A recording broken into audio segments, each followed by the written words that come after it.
Hey, let's do this, huh? Mm. I'm Bert. Shoot, I'm Ron. And shoot, I'm Ryan. And this is the 100 Albums Podcast, where we discuss the ins, usually discuss the ins, the outs. Let's try it again. With Drew not being here, it so fucked me up. I just Yep. followed Drew. That's what happens. That's what happens, Drew, when you're not here. 100.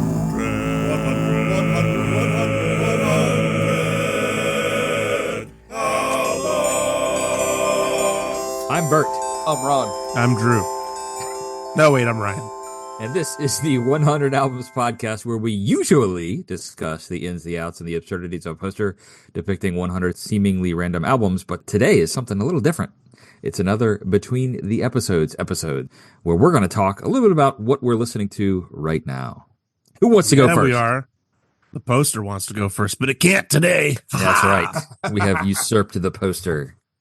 Well, I'll go, I guess. I'm not shy today, but are you shy any day? Look, it happens. It happens. There's 365 days in the year. It's going to happen on 2 of them. So I've been really enjoying an album called Manning Fireworks by MJ Lenderman. And he's a newish artist to me, and I think newish generally. He's kind of younger than me, so I assume all those people have just started making music. I heard a single of his on the radio, and I kind of liked it a lot. I wasn't sure if I'd like everything he did based on it, but it's called She's Leaving You.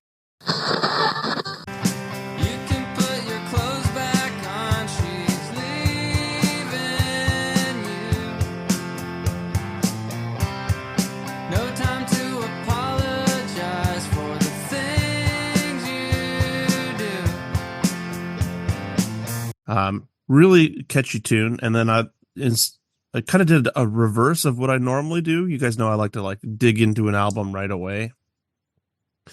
Instead, I looked to see what was going on visually and went to the YouTubes to investigate this fella. And I saw his Tiny Desk concert, and I was like, oh man, this is great. Tiny Desk is a cool program because it really exposes who's got the chops, because there's nothing to hide. Right. You know, and they were amazing on that. The group has a slide guitar player. I think I sent you guys a clip of that the other day because I love a good slide player.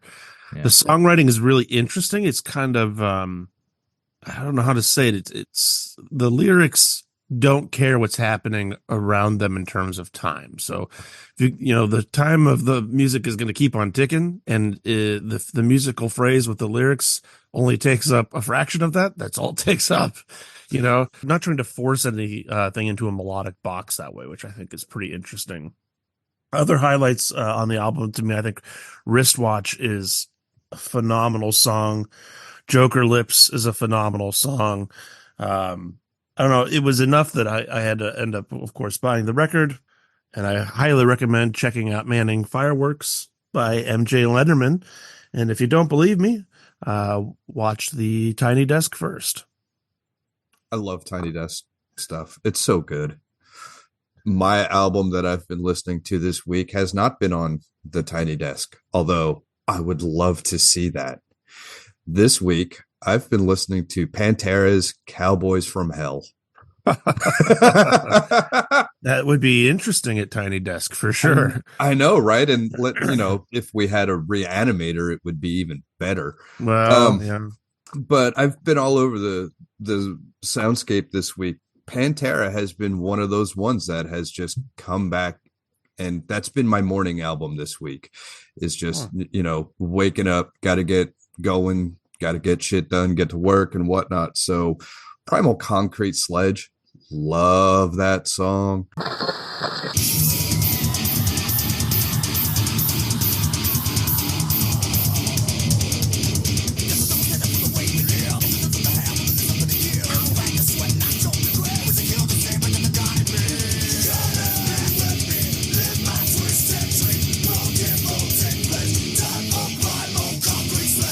Obviously, Cowboys from Hell. And so just kind of been going back doing some Pantera. So yeah, it's I love that you call it a morning album on a couple of fronts. One, that is the caffeine of the morning, one assumes. But also, my mom calls the largely breakfast food for me restaurant Panera. She calls it Pantera.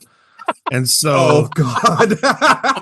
and she does so jokingly. So now I'm like, I've got this whole morning thing going on with you. I'm imagining That's you funny. jamming out to Pantera while eating like a sugar cinnamon bagel, you know. Hey, can you stop by Pantera and get me one of them smoothies?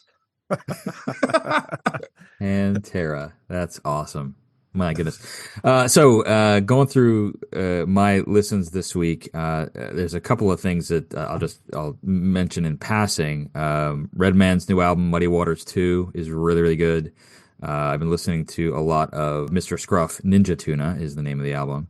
Lab Cabin California by The Far Side has gotten some heavy rotation lately. But the big one that I want to highlight is an artist called Noga Erez. Nogaerez. This is going to come as no surprise to you two, since I mentioned them in a previous episode recording that didn't make it to the publishing. And Ryan and I kind of went back and forth. I texted him about it a little bit. Noga Erez is an Israeli artist. She has a couple of albums out. Most recent is called The Vandalist. And that came out last year, in 2024. And what I've really been taken with lately, it came to my attention very similarly. Ryan's talking about Tiny Desk Concert. Aquarium is a similar kind of vibe where an artist does a concert and it's pared down, and there's different instrumentation and that kind of stuff. So she took The Vandalist, which is largely there's an electronic aspect to the music, and did a double album called The Vandalist Against All the Machines, where you have The Vandalist in its original form, and then this Aquarium concert, which again has more kind of live instrumentation and orchestration and that kind of stuff. In particular, Sad Generation is a fantastic song. Yada yada yada, so boring, so clicklit. One true blood time story like Slick Chris. Smile for me on 3, 1, 2, 3. Sad generation, every picture. Sad generation, every picture. AAA, AYAYAY. Another really good one. Is it? I thought it was I. You're right. I'm sorry. I don't judging know. by her singing it. Yeah, you got it me is. listening to it already too. So Nice. So I'm glad to hear that. It is I. And here's what's funny about me and how my brain works. When I see something, my brain interprets things in a different way, and it will not always pronounce it the way that it should be said out loud. So I see AYAYAY, and I say AAA, not I, which is also a fantastic song. There's a couple other PC People, Police is good, Dumb is really, really good. But the overall, just her vibe just gets me. She's got that, and I'm not normally one who's into like that breathy kind of Billie Eilish kind of vocalization, but there's something about Noga Erez and the way that she does that vocal styling. So that's mine. I like, Bert, you turned me on to that, and I love that you called the Aquarium like Tiny Desk pared down. I think they paired up. Well, yeah, because there's like a marching band. With yeah, there's a whole bunch of people. And here's what's really, I'm glad you said that, Ryan, because it's not like, so I think it's pared down probably isn't the right descriptor, but like you had said, kind of bearing it all, right? There, you can't, it's not a studio where if you make a mistake, you do it over again. It's this kind of, you're very exposed, so to speak. It's a concert, basically, that they had recorded. So I really, really enjoyed that. So that's what I've been vibing with. You threw that one out, and that got a solid 2 days of playing. Did it? Nice. Oh yeah. Nice. And that led into a couple other things, but yeah, I really enjoy that. Yeah.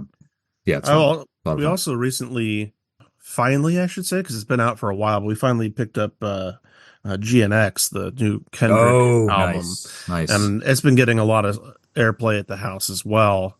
But that's not, I guess it's depending on when this airs.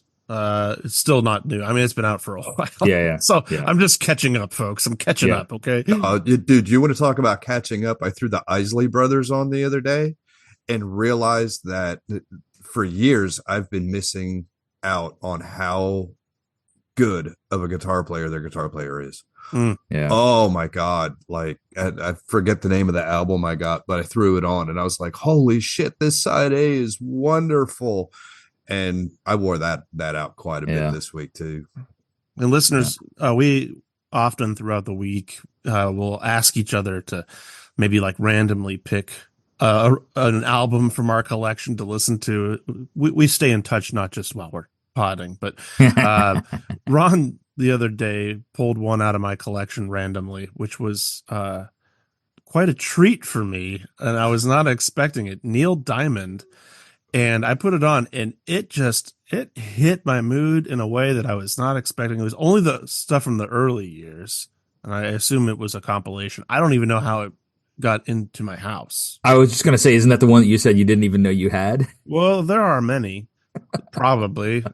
I mean, when you've been collecting records for too long, that happens. But I don't think we bought it, so someone gave it to us. But it was great. I was going to say, but such a wonderful thing to go through and your collection and be like, shit, I didn't even know I had it. It's like you've just bought an album and it's already at your house. It's new album day and you didn't even. Exactly.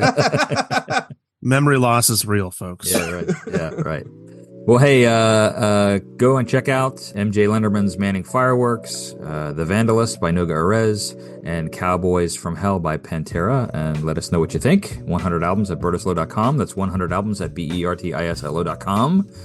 You can connect with us on Facebook and Instagram at 100 Albums Podcast, or visit our website at 100albumspodcast.com. We'd love to hear from you. Let us know what you're listening to this week, and maybe we'll talk about it on a future episode. Guys, you. Love you. Always a good time. Always fun. Always we'll see fun. you soon. Enjoy the weekend.